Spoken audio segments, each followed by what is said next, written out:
Hi, it's the beginning of June, and we're back tonight for our fourth vet event. We're part of the Roaring Fork Valley Horse Council, and we'd like to welcome you. Dr. Chuck Maker from the Alpine Animal Hospital is going to be our expert tonight. He has a PowerPoint that I think you're going to all enjoy. And you find them on the rfvhorsecouncil.org website. And pretty soon we're going to put them up as videos as well. And so join us, use the chat box tonight. Everything is going to go as planned, and we're looking forward to a nice event. Thank you very much for joining us.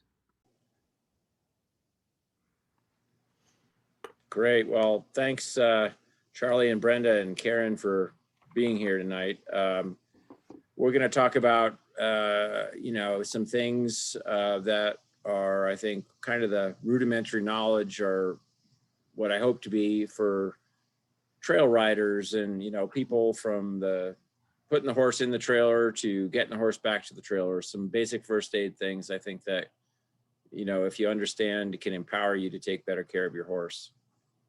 Let's see how I advance my slide here. My computer, there we go. Okay, so if you use the chat session question box, and Karen is the techno wizard she is, we can keep this lively, or if you want to just unmute yourself and show us your face, we can answer questions as they come up, because this is not meant to be a monologue. It's meant to be a lively discussion about individual circumstances and things. Again, the idea here is not for you to necessarily, you might need to call your vet or might need to call me for a first aid emergency, but I think through empowerment and education, we can do so much better for the animals that we love so much. And I think one of the things I put in here since last giving this conversation, I think, is to kind of either support or better explain, or in some instances refute what's out there on Dr. Google, because it happens every week. We get, well, this is what I've done so far. And, sometimes free advice is worth exactly what you paid for it. We sometimes have to backtrack and catch up with what has been advised on an online platform. So, the basics of first aid. I was a Boy Scout. Be prepared. Anticipate the worst and hope for the best. Design a first aid kit and be able to use it. Panic is never good. While the 7 P's of performance all start with P, panic is not one of them. Prior proper planning prevents poor performance. Panic's not in that. So knowing when to call for help, that's part of what we're going to talk about tonight, is what things can you manage yourself and what things can we kind of think you can manage on your own. So, that Karen and the Roaring Fork Horse Council have been so kind as to put on these discussions, and, we're kind of going into the 1,000-piece puzzle that I call the horse herd health puzzle. Every time we discuss an issue, we'll add another piece to the puzzle. And tonight's conversation is going to be on first aid, with, by request, a few comments on vaccinations, because it's timely for this time of year. So, knowing what's abnormal starts with knowing what's normal, right? Now, we print up a bunch of these laminated cards to give to people, because, things, if you laminate them, people tend to acquire stuff over the longevity of their horse, and they're in the tack room, in the tack box, in the trailer, tack bucket, I forget what a normal heart rate is supposed to be. So having these things written down somewhere until they're indelibly ingrained in your head is a good idea. Knowing what's abnormal only comes after knowing what's normal. So just on the way home tonight, I had a question. Horse got a snotty nose. His temperature's 102.5. That's normal, right? No, not the case. Got a horse out of the trailer, off on a trail ride, and the horse is coughing, and should I take the horse on the ride or not? No. Interestingly, this will tie into the vaccine discussions here at the end, because had they gone out on the horse and your horse been nose to nose, we should talk about vaccines, because that horse would spread this respiratory disease all up and down the trail. It's just kind of funny how the world works. Pink and moist mucous membranes, knowing how to recognize gastrointestinal sounds for a colic with a rudimentary stethoscope, and capillary refill time, knowing how to blanch their mucous membranes to kind of get a better approximation of their hydration status. So, this is all simple, and it's all going to be on the website, and it's all available via PDF. So if people want this, they're happy. Plagiarize and cut and paste and copy away. But veterinary phone, in your phone, cell phone, GPS, flashlight, all these things, everyone seems to acquire a first aid kit differently. Some people just purchase a complete one that we sell, and other people, I've got 15 years worth of stuff in there. And, to that end, that stuff might expire. It wasn't too long ago that we had a 15-year-old jar of Butte get offered as, well, can I give him this for that swelling? And it expired when Bill Clinton was president. So sometimes those things aren't, they do have a shelf life. Antibiotic eye ointments, I always comment that common things occur commonly. So be prepared for the common emergencies before you decide to become prepared for the inane, one-off and a 1 in 1,000 type emergency. So be cognizant of what happens commonly. I will say that in the first aid kits that we provide, they have medications in them, and that always medications need not be in the hands of children. And there's a few basic things that now with Amazon and Jeff Bezos, you can get bandage scissors and bandage knives and stethoscopes readily to your door tomorrow. We've printed up and have on our website a few first aid newsletters that you're happy to cut and paste and use as sources of information with what you get from your veterinarian. So again, just kind of listing them here. So when people take this PDF, they can go, okay, checklist. No first aid kit is complete without a roll of duct tape. Now I use Gorilla Tape. If you can't fix it with duct tape, you need to call the vet. And a bunch of other things that you may or may not right off the bat be comfortable using, like a hoof knife, and some rudimentary farrier equipment.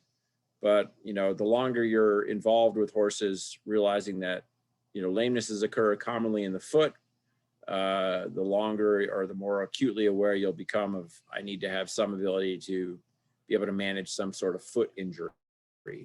And some bandage materials there. Again, just the ones we put together, we commonly will give small volumes of anti-inflammatory medications like Banamine or Butte, typically used for colics or orthopedic lameness emergencies, so that you have them, on the saddle horn in your bag, so that, when they're high-lined and you're camping at Capitol Trail somewhere and they're lame tomorrow, you can actually give them some relief, get them out to the trailhead. All sorts of different things. I mentioned again the expiration dates, and some of these things, we just don't willy-nilly give out. And I think your veterinarian would share that belief, that common thought there, because things given to in the wrong circumstances can do more harm than good. Banamine or Butte paste given to a horse that's tying up, that's dehydrated, can be deleterious and further complicate their kidney issues. So just through knowledge comes empowerment, right? So be thorough with your understanding of first aid, because your horse will benefit from it. Again, just moving down the list, meant to be as just a shopping list for you on Google or Amazon. I think having some familiarity with some of the vaccines we'll talk about at the end, particularly with tetanus and typically with wounds, and wounds happen, your horse gets into a bog that gets off the trail, making sure they're vaccinated for tetanus and rabies. You have rabies in Michigan, I know, but we had now found out we also have rabies here in Colorado last January in the local area, so in horses. So things to think about ahead of time. I just, out of these things here, moving down the list, one thing that I think bears, again, I go back to the eye injuries.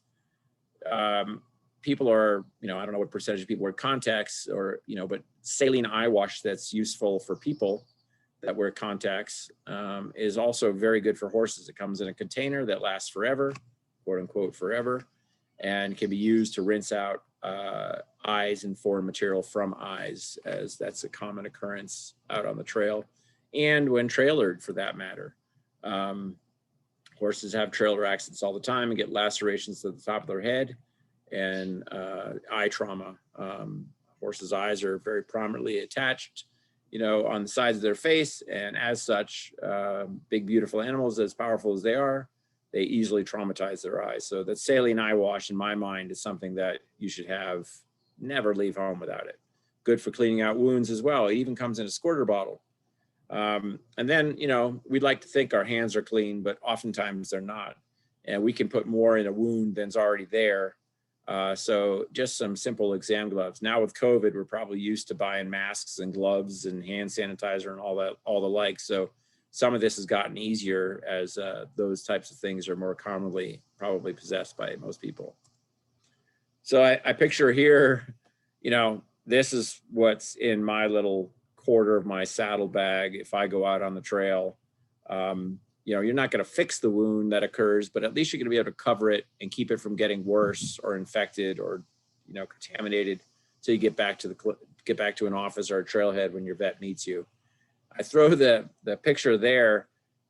Bandaging can actually cause, an improper bandage can cause more harm than good. We've had them just 1,000 yards from where I'm sitting right now. Last summer, a simple puncture wound over the cannon bone and too tight a bandage placed overnight gave the horse a bandage bow by the owners when we saw it the next morning, that we dealt with for weeks in the summer, and the horse missed local shows up on Missouri Heights. So be cognizant and be knowledgeable and be thoroughly proactive in the way you apply those leg bandages to your horse. So I will go into individual body systems. I break this down and again, invite questions as you have them.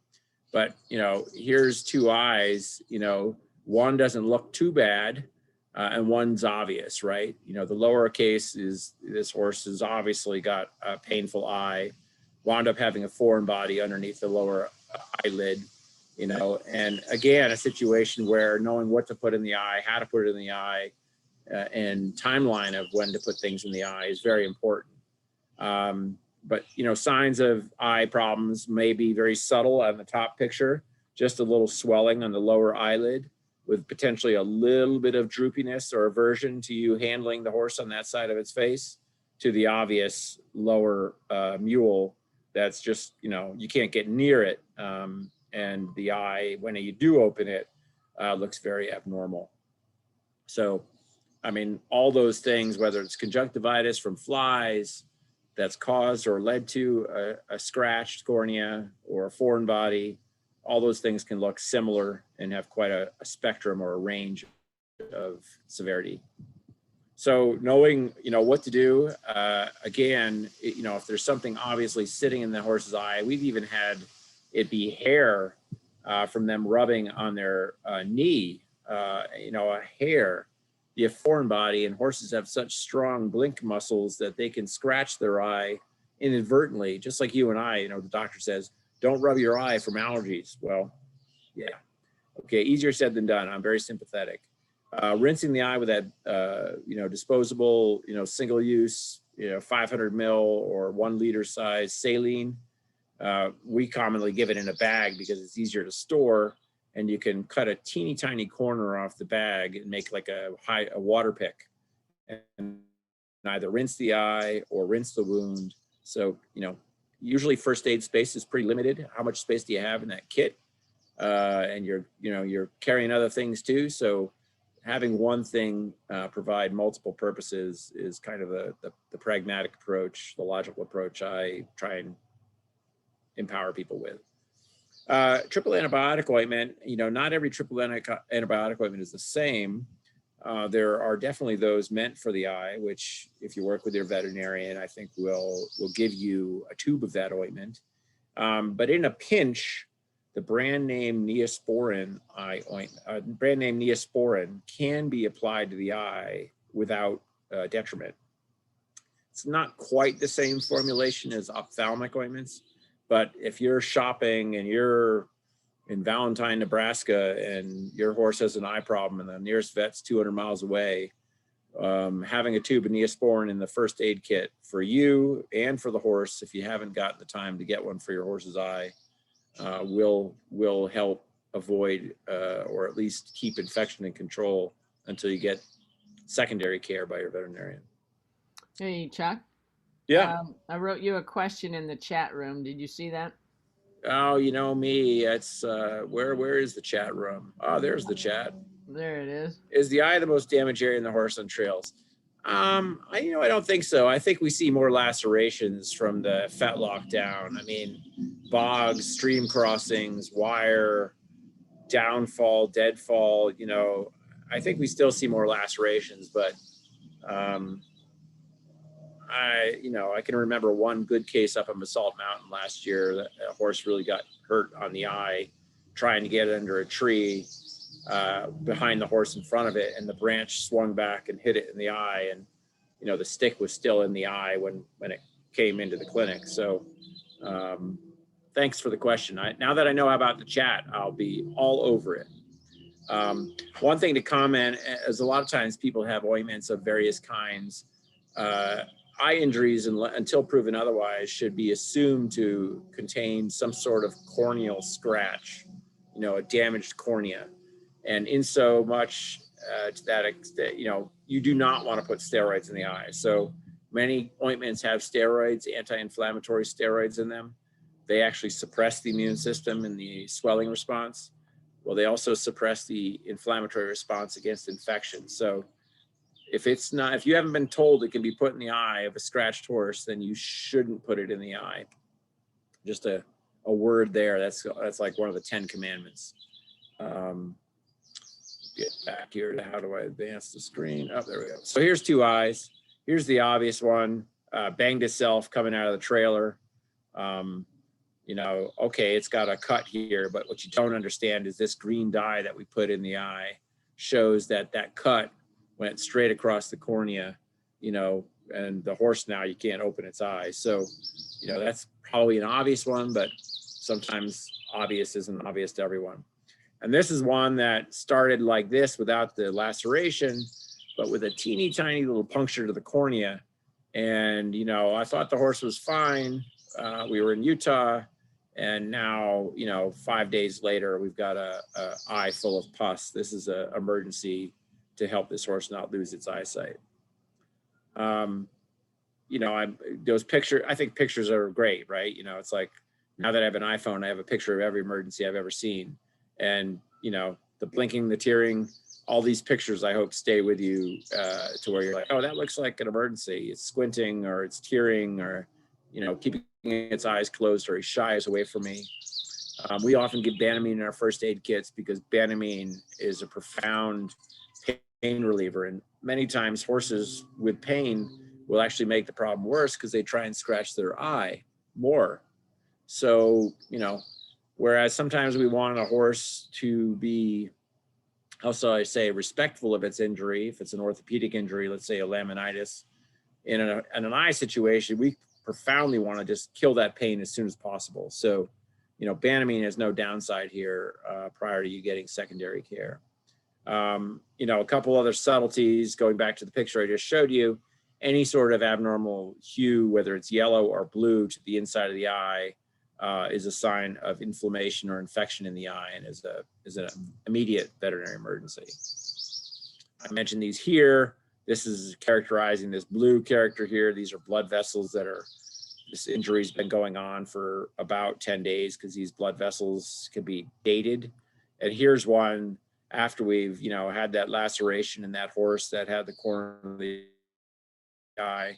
Here's the piece of cornea that it removed, after it hit the side of the trailer. So these things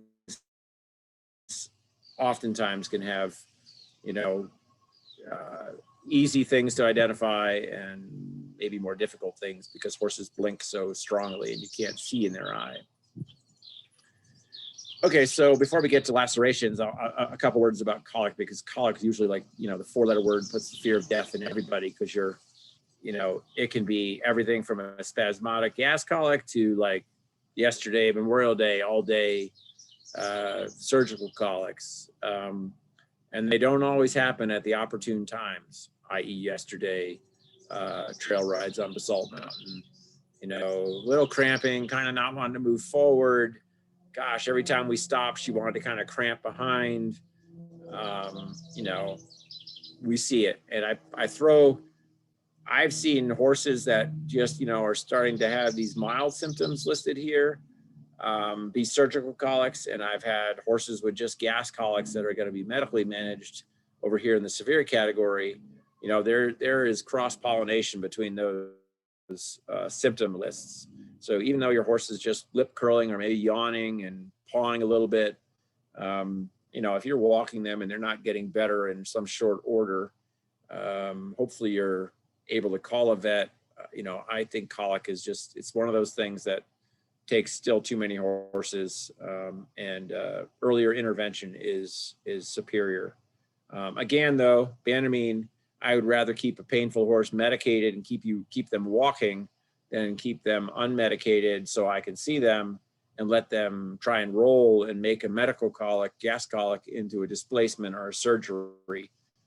So Banamine is usually something we empower people to make sure they have, so they can give to people.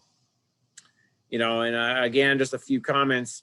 Water's always good. Give them oral electrolytes. Sometimes they're electrolyte depleted if it's been hot and they're dehydrated. Increases their water intake. But it's like if the sink is plugged, if the drain is plugged, don't put more water in the sink.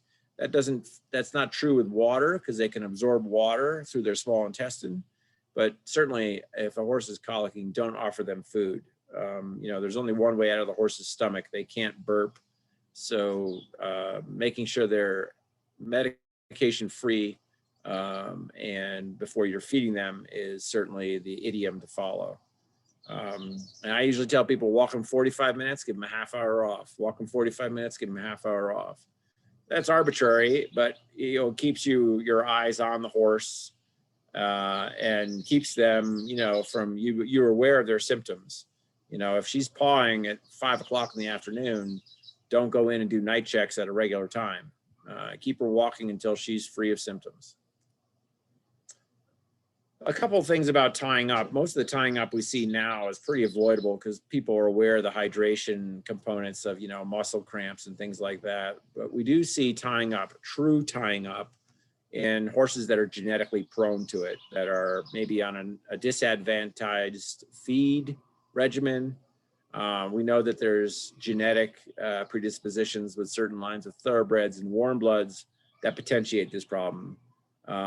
With PSSM types 1 and 2, where horses accumulate different amounts of glycogen and lack certain enzymes for that metabolism. Well beyond the scope of tonight's conversation, but if your horse has had kind of strange muscle cramping type lamenesses and you've worked it up for certain tie-up situations, there's certainly nutritional and hydration kind of proactive measures you can take so that as to avoid these first aid emergencies that we're talking about. I think Banamine paste and sedatives have their place here because these horses will be extremely uncomfortable. But you have to be mindful that these things have potential deleterious effects to horses that are severely dehydrated. So hydration, hydration, hydration, and then medication. We have horses like this that refuse to go forward. It could be a lot of things. It could be painful front feet. It could be, sore neck, chest, pectoral muscles. Usually these tie-up situations are involving the big muscle groups, the pectorals, the neck muscles, the gluteal muscles, the hamstrings. But location, location, location, right? Take the time to get off your horse and move it in a safe manner and try and decide, okay, here's the problem before the problem gets bigger. We now know in some of these musculoskeletal, particularly the founder situations, that the old timers that used to say, well, I just walked them down to the irrigation ditch and stayed their feet in the cold ice water that was snow, a day ago. We know that that cold water is profoundly effective at reducing some of the inflammatory cascade and providing pain relief. So, sometimes it's not necessarily available immediately, but could certainly provide relief. I've even seen people carry the 2-part ice packs, and I've seen them be effective when held against the eye, swollen eye, with a towel between the ice pack. Icing is pretty effective. Compression, again, you and I, Rice principle, we rest it, ice it, compress it, and elevate it. All these things occur on the lower limbs of horses. They can't elevate it. So, and their heart is above their feet. So knowing how to put an appropriate compression wrap on a distal limb that's swollen for support, as well as trying to work against, swelling from accumulating, is twofold effective. So knowing how to do that is important. Again, I think, you look at the 2 hocks, this horse, got in a bog, and, when their legs are down deep in the mud, they struggle to get out any way they can. And that's when strains happen, right? This hock on our right, as compared to that on the left, that long plantar ligament on the outside of the hock was sprained. The hock, remember, has the same bones as you and my ankle. So think of how easy it is to sprain our ankle.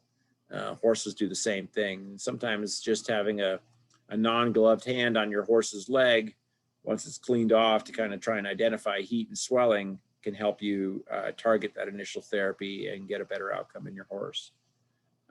Again, a comment about, compression wrapping, and, just putting the wrap on with a compression wrap without sufficient padding in these instances can actually do more harm than good. So I have seen some good videos on leg compression wraps on YouTube, but I've seen some bad ones. So working with your veterinarian ahead of time, I think, is a good idiom here. Lacerations, I mean, they come in all forms, shapes, and sizes. They come, tied to the trailer. Here up in the upper right is one that, the horse, tied to the trailer, what they do when they're left alone. I mean, I don't think that book is yet finished. They'll always find ways. And, here's upper left, a horse that, in the trailer, getting out of the trailer, it's to tie or not to tie. The horse wants out and it's not untied yet. It's not on a breakaway. So it puts its head up through the top of the trailer. And then, here on the bottom is a horse that, decides getting out of the trailer, to put its back legs underneath the trailer when it gets out of the trailer. So, pressure wraps, get it covered, keep it clean, irrigate it until a veterinarian can get there. Having those materials in the first aid kit, well, it certainly helped this lower right horse. This horse did quite well, actually. It's sort of the upper left. Again, another horse on the left, when you're loading a horse and they don't want to go in the trailer, everybody, they get 3 steps in and the back legs are still out. That's not the time to pull on the horse. Those back legs slide right underneath the trailer, and degloving injuries that's when they occur. Same token, shying at obstacles on down timber, on trails, especially this time of the year or after a summer storm, windstorm goes through. The trail didn't have any downfall last week, but this week it does. I would take the time to dismount and really navigate safely around things if at all possible, because these things happen. Did I see? Are these both the most right and the middle one? They're from the down timber? Yep. This one was blue spruce, dead blue spruce tree across the trail that you wouldn't have thought a horse couldn't step over. But when the horse steps over and then decides it wants to go backwards and cowers down to go backwards, those sticks, they don't break easily. And then this is one here that, occurs over, this axillary region tends to catch things, the armpit area, if you will, on the horse.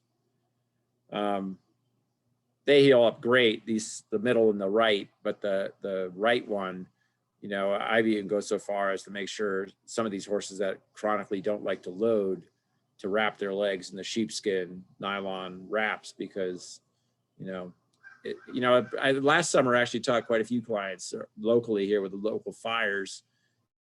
Having a horse that doesn't load easily in a trailer is really something you should spend just as much energy training as you do, you know, how it's behaved under saddle, because these things occur in an instant, and then you have a real bandaging nightmare.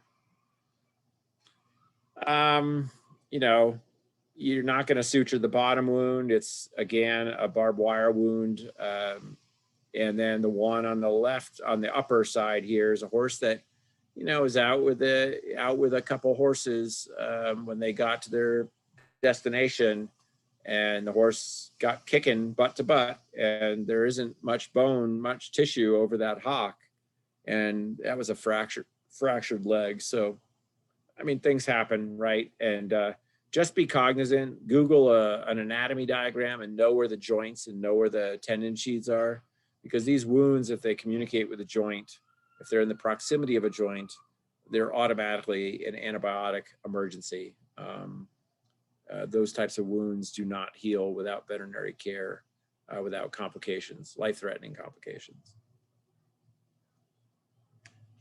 Heel bulb injuries, I mean, I think these are the common, you know, this one is one that got caught in a old grate in the ground. You know, one of those things that the mountain bikers ride over in the gates, you know, and just walk your horse around, find the other way, open the gate, go around, don't try and go over those. And then the itty bitty little things here are just a nuisance, but if you keep it covered, it'll heal. And then another, I must have put this one. This is a horse that got out of the trailer on top of, tried to get out of the trailer and down at Rifle Fairgrounds on its way up to Meeker, and got its leg over the partition in the trailer. So, you know, they make really good sedatives now for horses to help embolden their ability to trailer without stress. Just a comment, I don't know why that's coming up double, that's odd. But look at the picture on the right, the anatomy of the foot. This is probably the most picture. If you're gonna take home one picture of like what to be aware of when your horse is punctured, there are 3 joints here in the bottom of the leg that, you know, complicate wounds in this area. There's the coffin joint, pastern joint, and then there's the navicular bursa. Up off the screen here would be the fetlock joint. You can imagine a nail, and horses do this all the time, a nail anywhere in the proximity of these things, as compact as the anatomy is in the foot, can really warrant aggressive veterinary intervention. So I will tell people oftentimes, if there's a nail in the foot, I would rather come see the horse. You keep the nail where it is, if at all possible, because the location of the nail holds a lot of information as to what is involved in the wound. This horse on the left here, if you can believe it, is one that kicked a fence post and wound up putting a nail off the fence post in its hock. And several days later, it was infected. They pulled the nail out, and, you know, and the hock, like I said, is your ankle. There's lots of joints there. There's 4 joints there. So be mindful a little bit as much as you can about anatomy and those caveats regarding foot injuries. Another comment about esophageal choke, it seems to happen with a fairly good regularity. Every summer I hear of it happening.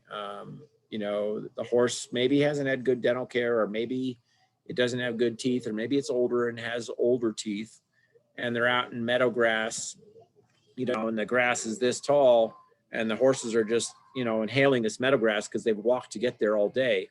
You know, if they don't chew that properly, they will get esophageal choke. Now, that's to be different or compared to tracheal obstruction, which you and I would get, and we couldn't breathe. Horses actually get esophageal choke, where they can't swallow, and it causes them a tremendous amount of stress and anxiety, and they eventually will aspirate food material from their esophagus into their trachea. But knowing the signs of this, withholding additional food and getting veterinary intervention, keeping their head down as low as possible until the choke resolves is very important. And I have a picture here, and the picture covers it all.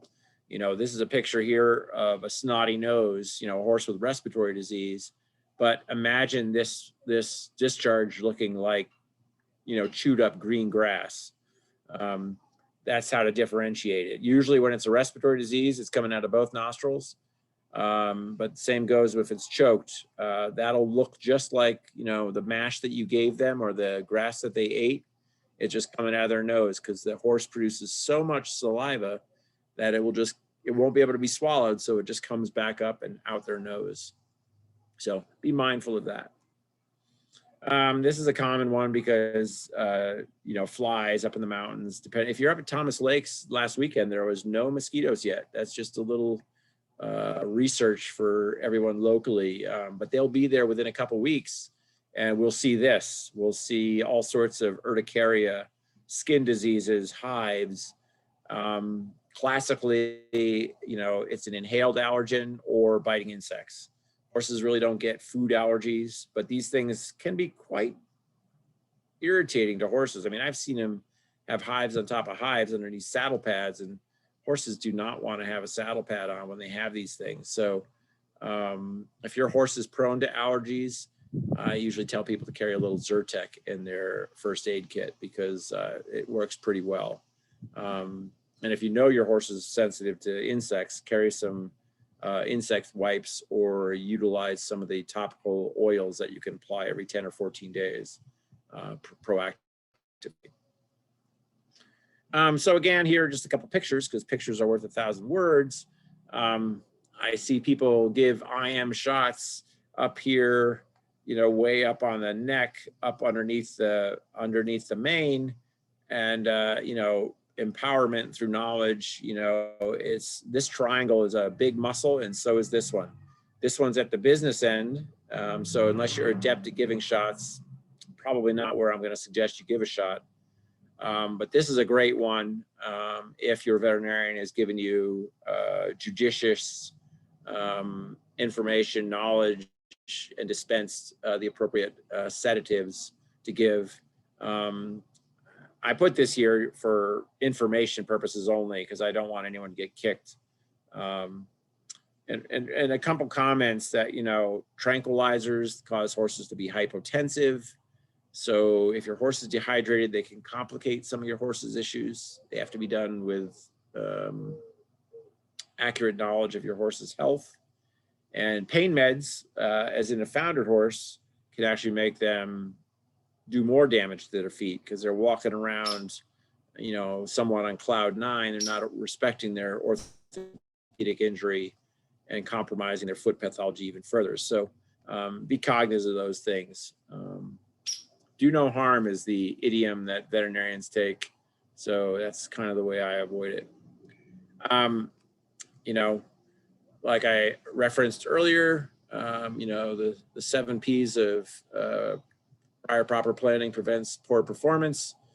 Proactive medicine, right? I mean, vaccinate the horse for tetanus, keep the horse, in somebody's care so that some of these things, tying up, recurrent colics, parasitism that causes colics, tie your horse's general health annual exam, whenever that may be, in the spring, in the fall, in the summer, into an understanding of how to avoid emergencies as we present them here, so you could have a more enjoyable time out on the warrior weekend that we all now ascribe to with COVID passing.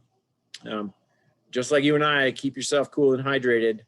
I see the dogs jogging in the dog days of summer, with people, and that's not good for them. And think of your horse too. Make sure that you keep them hydrated. You'll prevent a lot of colics and tie-up situations if you do so.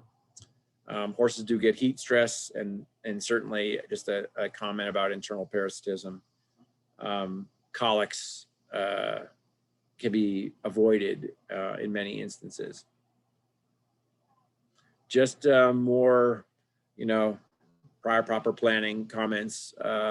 You won't recognize your horse as being abnormal unless you spend some time with it and understand what is normal. And sometimes changes are subtle. You know, the horse is shying, the horse is backing. There's a little extra swelling in that leg. Oh, wait a minute, look further. There's a laceration there. Or wait a minute, the eye is a little squinty, if you will. Take the time to identify what your horse is normally so you can better prepare for the emergencies. So by request, I put in a few comments here on vaccinations as we move away from the first aid comments. Unless there's any questions, everybody's muted, but I certainly invite you all to chime in if there's an instance that you wish to discuss. I guess I would be sort of curious. With many of these things, they seem to be common sense, but do you find that horse owners are they damage their horse's health considerably? I mean, you know, I think, you know, the average horse owner now is 10 years older than they were 10 years ago. We don't see very many young people getting into horses, you know, and as always, knowledge is a continuum, right? I mean, I don't see very many people have that circumstance. Certainly, I don't see anybody having that happen willfully, but we do see things like, oh, I pulled the nail out. It was in there yesterday and I didn't want to come in till Monday. Okay, that was an emergency. I would rather see you on Memorial Day weekend. The bandage bow, I think we see that with almost some regularity every summer. We see 2, maybe 3 of those. We also see, we didn't talk much about it tonight. We talked about it at our last presentation. We see the subtle signs of early laminitis be kind of overlooked. You know, the horse came back from a 3-day weekend ride. We gave it some extra grain. You know, we see subtle things be problematic, and it's always the hindsight is 2020. You know, the horse, I got after him to get in the trailer because I was just tired of him not getting in the trailer. Well, you know, I think horse owners are generally one of the more educated demographics of animal lovers because they've invested so much in their animal, whether it's training, shoeing, veterinary care, board, you know. So I feel blessed to work with everybody because I think they really take ownership of their horse's care. That's my perspective, Okay. but I'm sure there are lots of others. Well, but it's truly the emergency. Yeah. The recognition of the emergencies that is the biggest failing, perhaps, huh? And what do they say? You know, intellectual prowess is diluted by emotional intelligence. When an emergency happens and your beloved horse is in a crisis, you know, sometimes it's harder to make accurate decisions then. But with repetition comes learning, right? I mean, that's why I think you could give this conversation to a different group of people every 10 days. And, you know, if one person gleans one additional thing, I think there's value in it. Okay. You know, so happy to, like I say, we'll put this as a PDF to you and you can propagate it to the masses with hopes it helps somebody out there. Right. Chuck, I had a question. Sure. Yeah. Do you remember a couple of years ago, Apple cut open his back right leg just by his hock, and I called you and I showed you a picture of it, but it was foaming. And Yep. You were like, that was like, I need to come over right away. If you can maybe speak to that. I think that goes to the comments I was making regarding having some understanding of anatomy. As I recall, that was over a potential bursa in his leg. And if you can imagine, you know, bursas and joints, right? They're filled with fluid that are meant to lubricate areas that hinge or move. And when I see kind of like a clear, dilute, honey-like substance coming out of a wound that's near a joint, that's like, okay, we in the veterinary world have this, you know, you have clean wounds, you have contaminated wounds, and then you have infected wounds. So you might have a contaminated wound that I can fix early and easily, versus you allow that contamination to persist for a few days. Then you have an infected wound that needs round the clock antibiotics and so forth.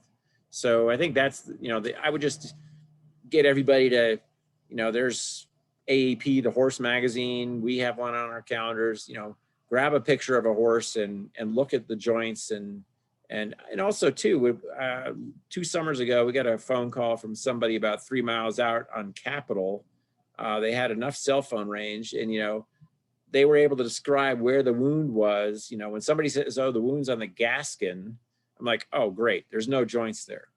Versus like it's on the leg, on the knee, and it comes in and it's on the back leg and not the front leg where the knee, it's so, it just, that apples, I do remember, Chantel. I appreciate you thinking I might remember at my age.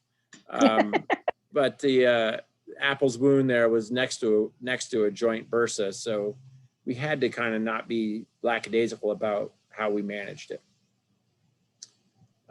Any other questions? Okay, well, we'll give a little time to vaccines. I think the way I put these together is kind of like you could put this to any group, because there are certain things with vaccination that are considered core, or in other words, every horse on the planet needs these vaccines. And there are other vaccines that are risk-based. If your horse is in Kentucky and you don't vaccinate it for botulism, where we see that occur commonly with the weather and how hay is put up, but you don't need that in Western Colorado. So there are certain things that every horse needs, and I put them there. Tetanus, clostridial organisms exist in and outside every horse, in every horse environment. And horses do the darndest things when we're not looking or when we're sleeping. So prevention is worth a pound of cure. Horses used to die of tetanus, and now they don't because the vaccines are extremely effective. West Nile, we had a couple cases of West Nile down in Rifle 2 summers ago. It is considered endemic in all aspects of the Culicoides tarsalis mosquito, which we have at Thomas Lakes and in Redstone and Marble. And in certain of those, you'd think Rifle is not not the capital of the mosquito capital of the world, but there are those dry, creek beds that have those mosquito populations that we had 2 cases. So worth bearing note, vaccines 97% effective. Sleeping sickness, we haven't had a case in Western Colorado for some time. If your horse travels to New York though, or Michigan, boy, you'd better. They have had Eastern equine encephalitis almost annually in the upper New York, Michigan area. And the vaccine is, virtually 100% effective. So I see no reason why not to do that. Rabies is another obvious. We get exposed here in Western Colorado to rabies via the terrestrial insect-eating bats.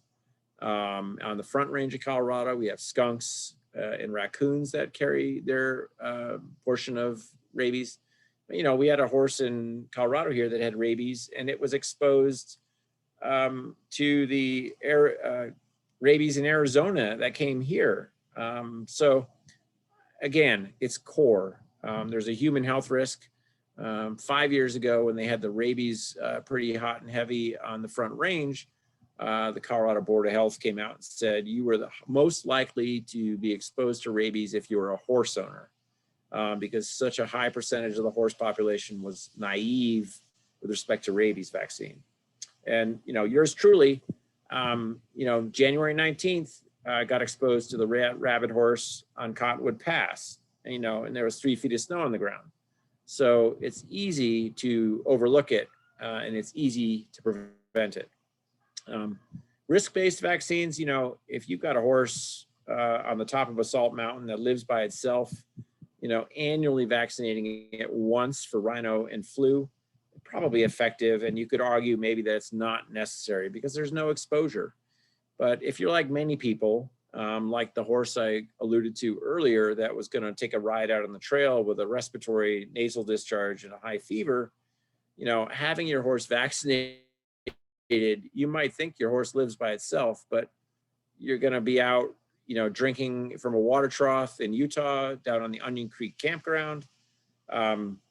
You got to think of it a little bit more globally as to whether or not your horse has any potential for exposure. Strangles, typically a young horse disease, bacterial disease. So we don't typically vaccinate horses that are older than 8. We usually start vaccinating them when they're foals, because the vaccine is quite effective at reducing the morbidity of the disease. Chuck, is that strangles or stangles? Well, my spell check is just, I'm insomniac, so if I'm typing at midnight, it's dangerous. Okay. So I think that's Oh. strangles. So Good call. in Michigan, there were probably 23 horses put down that died of strangles. Yep. And I would say maybe a fifth of them had been vaccinated. Right. So the strangles vaccine is a modified live vaccine. It actually confers immunity by exposing the animal to a less virulent form of the disease. Okay. We don't see disease occur from the vaccination. We may see a little gray nasal discharge for a day or two. Interestingly, the study that was done on strangles vaccine actually showed that horses, required less hospitalization, less care by about 40 to 50%. So, all these diseases, when we talk about tetanus, sleeping sickness, West Nile, those vaccines are in the 97, 99 percentile for being protective. Strangles vaccine is much further down on the list, 60%. But when you consider the worldwide financial implications of strangles, if you've got a young horse at risk, we use it because a 40% or 60% reduction in morbidity and mortality is actually quite measurable. Interestingly, a comment on the strangles thing too, about 5 years ago, I don't know if you remember, here in Colorado, in Denver and in Grand Junction, they had this really virulent form of strangles that was essentially closed the equine show world in Colorado for like the better part of a summer, because they had these horses that were like the ones in Michigan that were dying.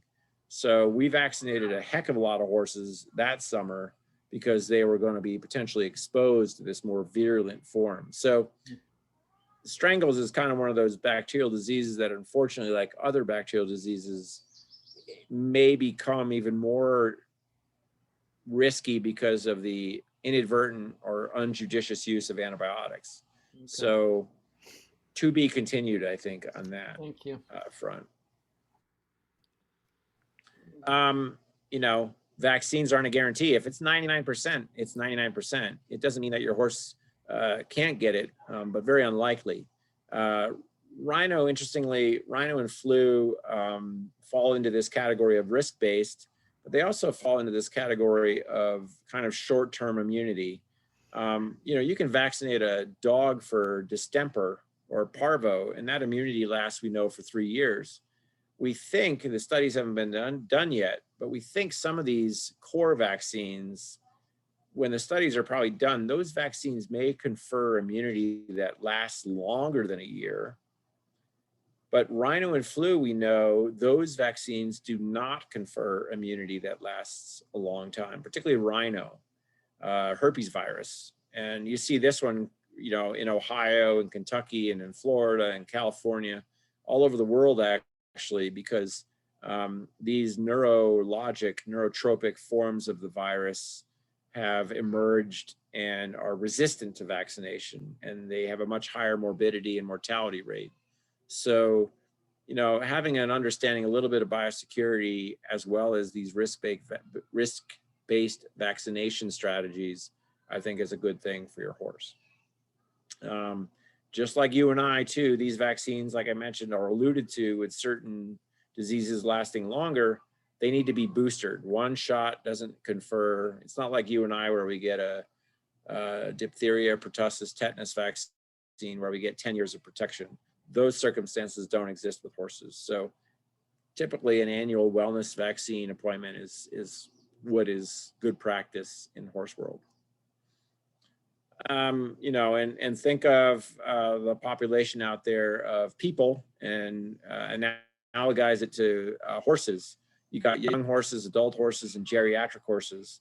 Those geriatric horses don't have the bolstered immunity of being young, and they have other diseases like Cushing's disease and things that even further complicate the longevity of their immunity from vaccination.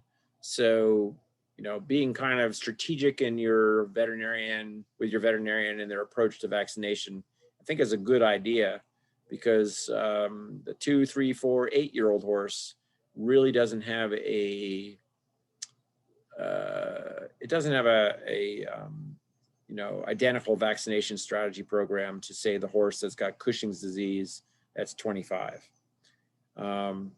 So having some herd health global perspective is a good idea in this instance.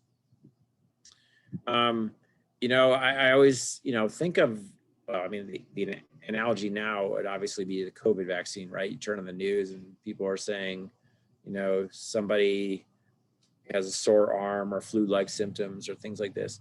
I mean, if you think about what vaccines are supposed to do, whether they're a killed virus or a modified live, they are given to an animal to incite an immune response.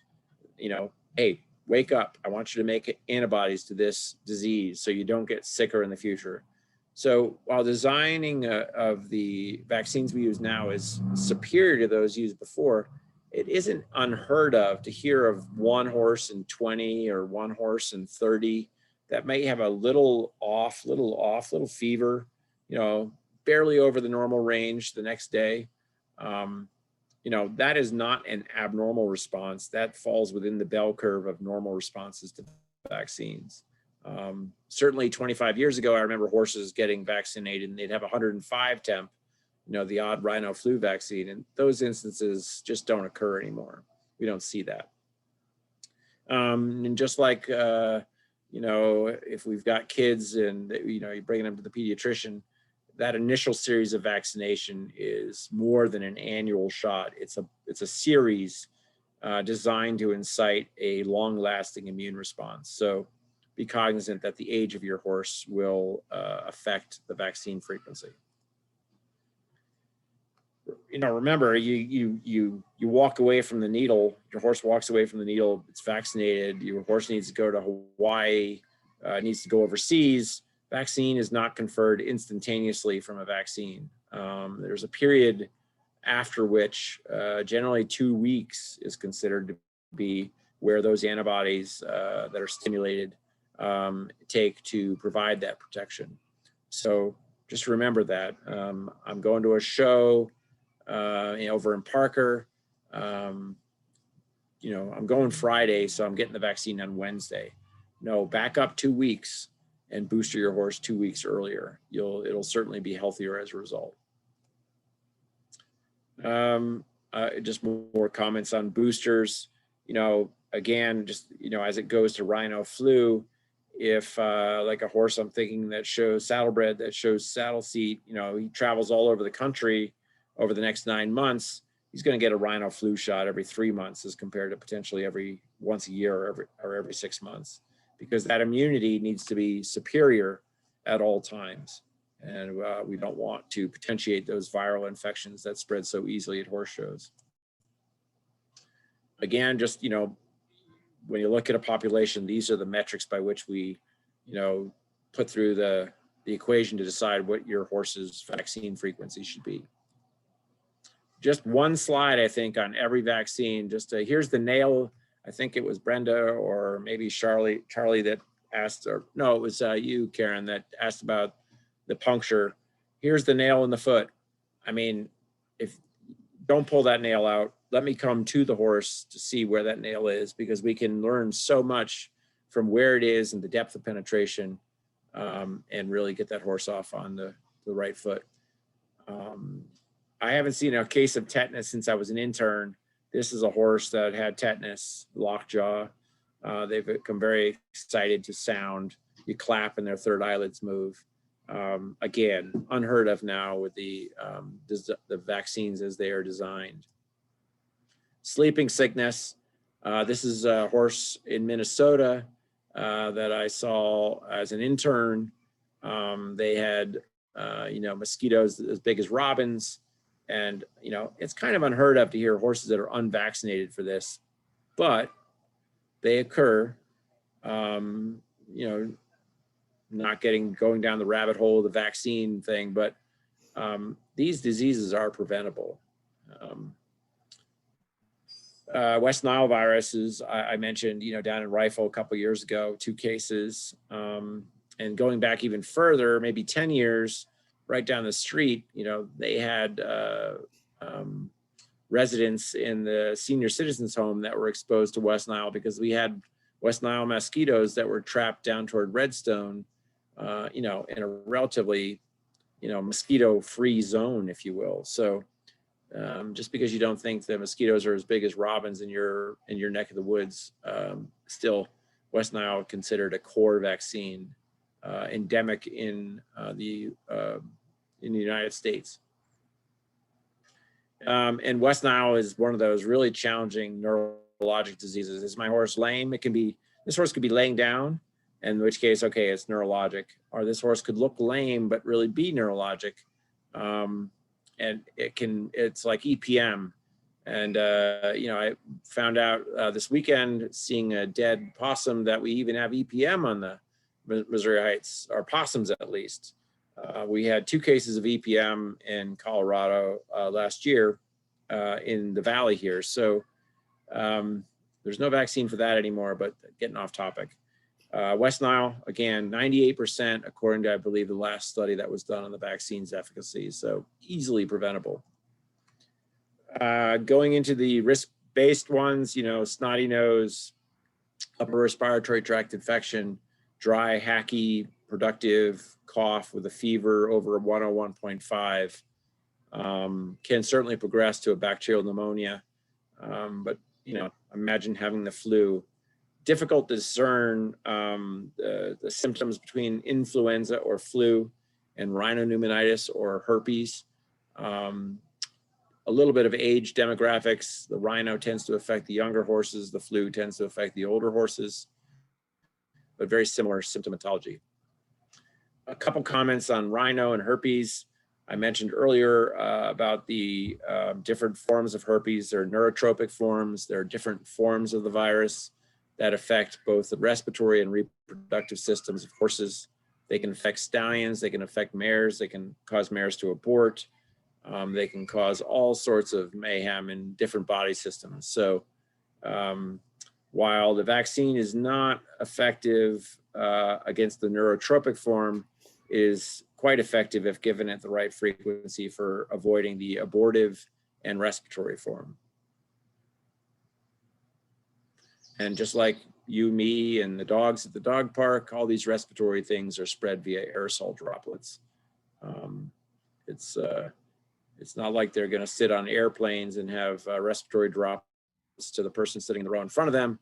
But when they're over at the Denver Stock Show and they're at the show there for a week and they're stressed and they're immune compromised as a result of that stress, that isn't the time to have their immunity be to wane because of a lack of vaccination. And back to, yeah. Would you say that most vets agree that when you have a horse on the real show circuit, when you're going, every couple weeks out of every month, that it's this every 3-month booster? I think so. We know that rhino particularly wanes, and rhino is a real challenge to keep out of commingled, stressed horses, right? I mean, it's herpes virus, right? Herpes viruses in humans cause cold sores. So when you gather a population of horses, what herpes viruses do is they go latent in the host. You have horses that don't show clinical signs that carry the virus after they've been sick. And those horses serve as a reservoir for infecting, you got, you're showing 49th in the show, or you're, like I said, just this afternoon, taking this horse up the trail with a low-grade fever and a snotty nose. I mean, you're coming back thinking everything's hunky-dory, and you were exposed unknowingly. And then Wednesday next, you called me because your horse has got a snotty nose and a cough, and challenging. But I do think that idiom, or that mainstay of therapy every 3 months for that show horse is Okay. commonly held. Thank you. One last word about stangles, I spelt it incorrectly here as strangles. Here's the colt, right, with the pus draining out of its lymph nodes underneath of its jaw.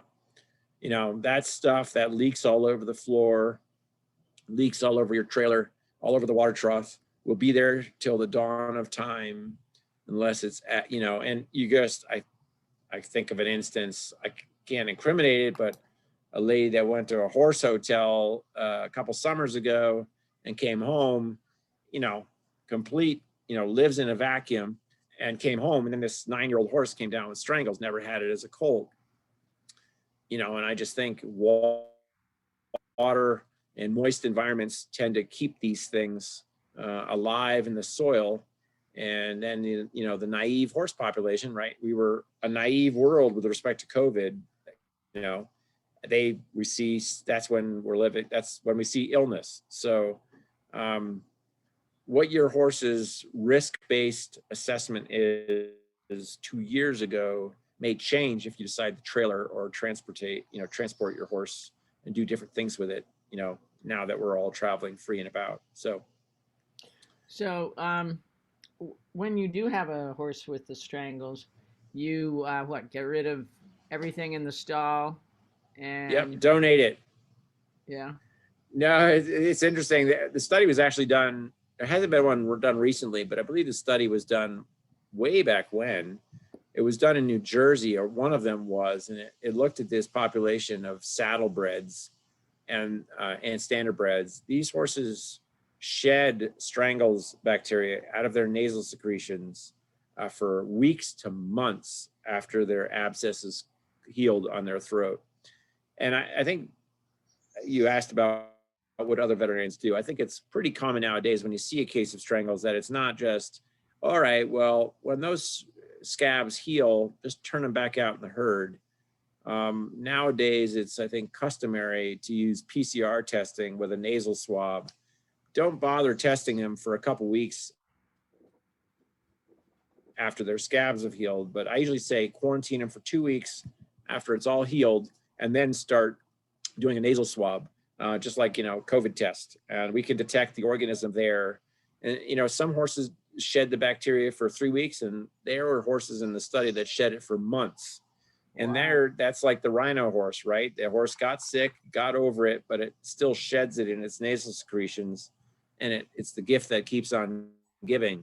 And actually that strangles horse occurred, they had 57 other horses.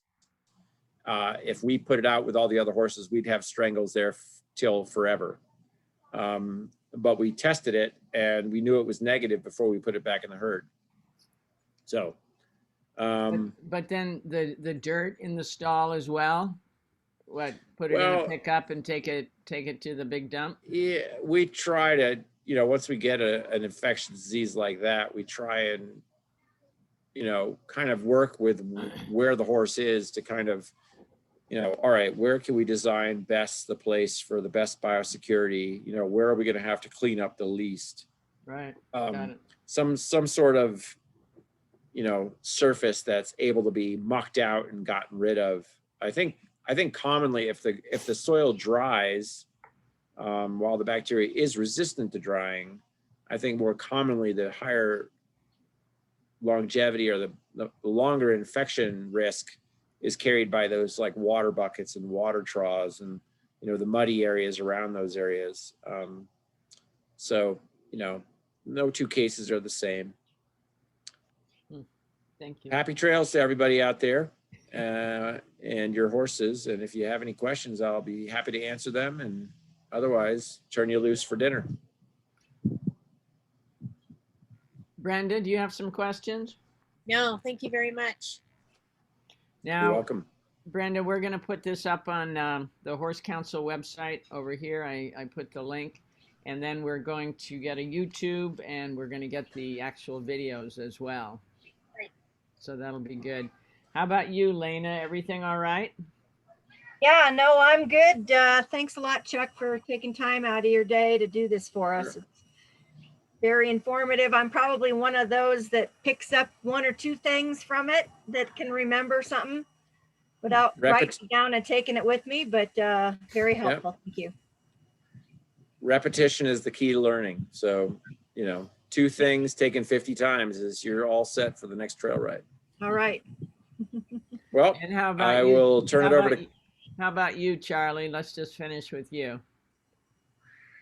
I'm muting. No questions, Chuck. Fantastic as always. So informative, and you've definitely helped me out many times. And you know, part of that was calling you and saying, "What do you think?" Before you know, racing in or jumping to conclusions. But yeah. So thank you so much for your time. Just super helpful to all of My us. pleasure. Yeah. All right. Thank All you, right. everybody. Well, thank you. Yeah, we'll be in touch. Night. All right. Night. Bye. Happy trails. Happy trails.